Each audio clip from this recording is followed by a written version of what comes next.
Federal reserve chair জেরোম পাওয়েলের উত্তরসূরি নির্বাচনে কয়েকজন প্রার্থীর সাক্ষাৎকার নিতে চান বলে জানালেন প্রেসিডেন্ট ডোনাল্ড ট্রাম্প। পেনসিলভেনিয়ায় যাওয়ার পথে মঙ্গলবার এয়ারফোর্স ওয়ানে সাংবাদিকদের তিনি বলেন, একাধিক প্রার্থীর সাথে কথা বললেও আকাঙ্ক্ষিত প্রার্থী সম্পর্কে তার স্পষ্ট ধারণা আছে।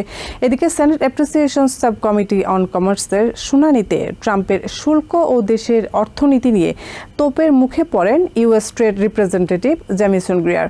এদিকে আমেরিকার অর্থনীতিতে নিজেকে A+-এর বেশি নাম্বার দিলেও ভোটাররা প্রেসিডেন্টের কাজে অসন্তোষ জানিয়েছে।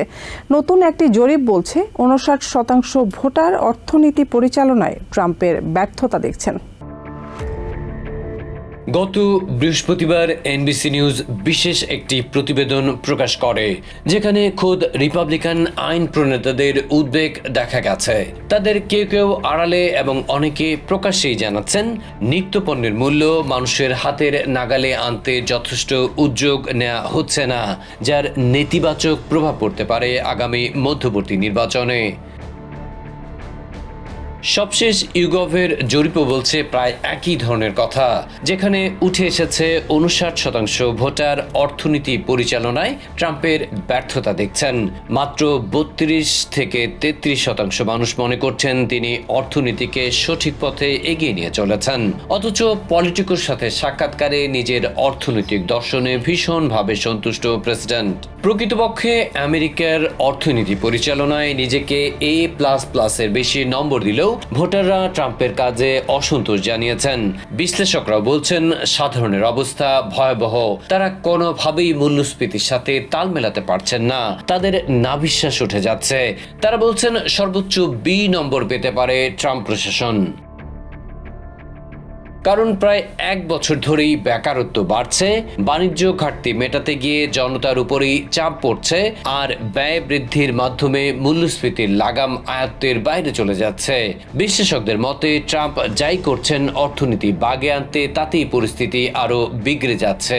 এই অবস্থায় সেনেট অ্যাপ্রোপ্রিয়েশনস সাব কমিটি অন কমার্সের শুনানিতে ট্রাম্পের শুল্ক ও দেশের অর্থনীতি নিয়ে তোপের মুখে পড়েছিলেন US trade representative Jamieson Greer.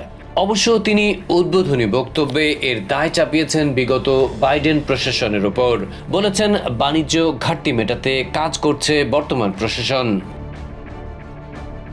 ওদিকে এগ্রিকালচার সেক্রেটারি ব্রুক রলিন্স দাবি করেছেন, শুল্কারোপ কিংবা বাণিজ্য সমঝোতার চেষ্টা দেশের কৃষকদের সেভাবে প্রভাবিত করতে পারেনি। সিবিএস নিউজের সাক্ষাৎকারে তিনিও কৃষকদের দুরবস্থায় বিগত প্রশাসনের উপর দায় চাপান। ব্রুক বলেন, ট্রাম্প প্রশাসন বরং কৃষক দুর্ভোগ কমাতে সোমবার $12 বিলিয়ন সহায়তা প্যাকেজ ঘোষণা করেছে। Pretty good idea who I want. I think it's better to go up and ওদিকে ফেডারেল রিজার্ভ চেয়ার জেরোম পাওয়েলের উত্তরসূরি নির্বাচনে কয়েকজন প্রার্থীর সাক্ষাৎকার নিতে চান বলে জানালেন প্রেসিডেন্ট ট্রাম্প। পেনসিলভেনিয়া যাওয়ার পথে মঙ্গলবার এয়ারফোর্স ওয়ানে সাংবাদিকদের তিনি বলেন, একাধিক প্রার্থীর সাথে কথা বললেও আকাঙ্ক্ষিত প্রার্থী সম্পর্কে তার স্পষ্ট ধারণা আছে। Adib Mohammad, TVN24 news desk. New York থেকে সম্প্রচারিত TVN24 টেলিভিশন বিশ্বজুড়ে বাঙালির কণ্ঠস্বর।